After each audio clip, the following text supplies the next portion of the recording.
বিএনপির স্থায়ী কমিটির সদস্য ডক্টর আব্দুল মঈন খান বলেছেন, সরকার চাইলেই রাতারাতি সবকিছু পরিবর্তন করতে পারবে না। সংস্কারের জন্য সরকারকে অবশ্যই যৌক্তিক সময় দিতে হবে, কিন্তু সরকার যদি কোনোভাবে নির্বাচনকে বিলম্বিত করার চেষ্টা করে তাহলে দেশের জনগণ তা মেনে নেবে না। দুপুরে রাজধানীতে এক অনুষ্ঠানে প্রধান অতিথির বক্তব্যে এসব কথা বলেন তিনি। সালমান খন্দকার সবুজের ছবিতে আশরাফুল ইসলামের রিপোর্ট। জুলাই আগস্ট গণঅভ্যুত্থানের ৬ মাস পূর্তি উপলক্ষে সোমবার সকালে রাজধানীর মোমেনবাগের খান অডিটোরিয়ামে আলোচনা সভার আয়োজন করে দ্য মিলেনিয়াম ইউনিভার্সিটি। সভায় বিশেষ অতিথির বক্তব্যে সিনিয়র সাংবাদিক মাসুদ কামাল বলেন, বাংলাদেশ দীর্ঘদিন ধরে নির্বাচন ব্যবস্থা নিয়ে জটিলতায় ভুগছে। পরিবর্তিত রাজনৈতিক প্রেক্ষাপটেও অন্তর্বর্তী সরকার নির্বাচন আয়োজনে নৈতিক অধিকার হারিয়েছে। এর পেছনে ছাত্রদের নতুন দল গঠনে অন্তর্বর্তী সরকারের প্রধানের সমর্থনকে দায়ী করছেন তিনি। আমি মনে করি ডক্টর ইউনূসের যে সরকার, এই সরকারের এই নির্বাচন অনুষ্ঠানের কোনো ধরনের নৈতিক অধিকার নাই, নৈতিক যোগ্যতা নাই। এরা নির্বাচন করার অযোগ্য। এই কারণে অযোগ্য যে উনি নিজে একটা পক্ষ হয়ে গেছেন। উনি ফিনান্সিয়াল টাইমসের কাছে নিজে স্পষ্ট বলেছেন, উনি ছাত্রদের ছাত্রদেরকে একটা রাজনৈতিক দল করার জন্য উনি তাদেরকে উৎসাহ দিয়েছেন, প্ররোচনা দিয়েছেন। ছাত্ররা বলেছিল যে আমাদের তো কেউ চেনে না, আমরা কি একটা আসনও পাবো? উনি পাল্টা বলেছেন, তোমাদের সারা দেশের লোক চেনে, তোমরা একটা রাজনৈতিক দল করো।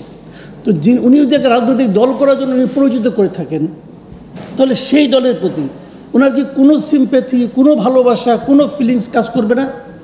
অবশ্যই করবে।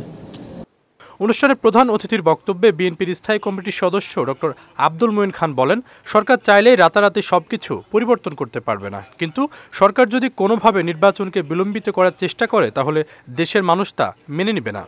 মানুষের কিন্তু আস্থা থাকতে হবে যে এই সরকার রাতারাতি সমাধান করতে না পারলেও সরকারের যে উদ্দেশ্য সেটি কিন্তু রাতারাতি সমাধান করার দিকেই ধাবিত হতে হবে।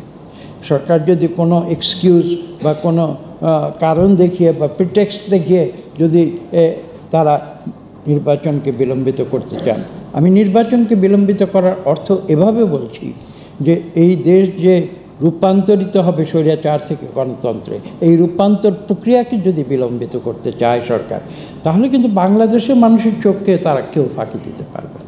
ছাত্ররা যা পারবেন তার রাজনীতিবিদরা পারবেন না উল্লেখ করে মঈন খান আরও বলেন, আওয়ামী লীগ গণতন্ত্রকে মেনে নিতে পারেনি বলেই ৫ ফেব্রুয়ারি ধানমন্ডি ৩২ নম্বরে শেখ মুজিবুর রহমানের বাড়িতে ভাঙচুরের ঘটনা ঘটেছে।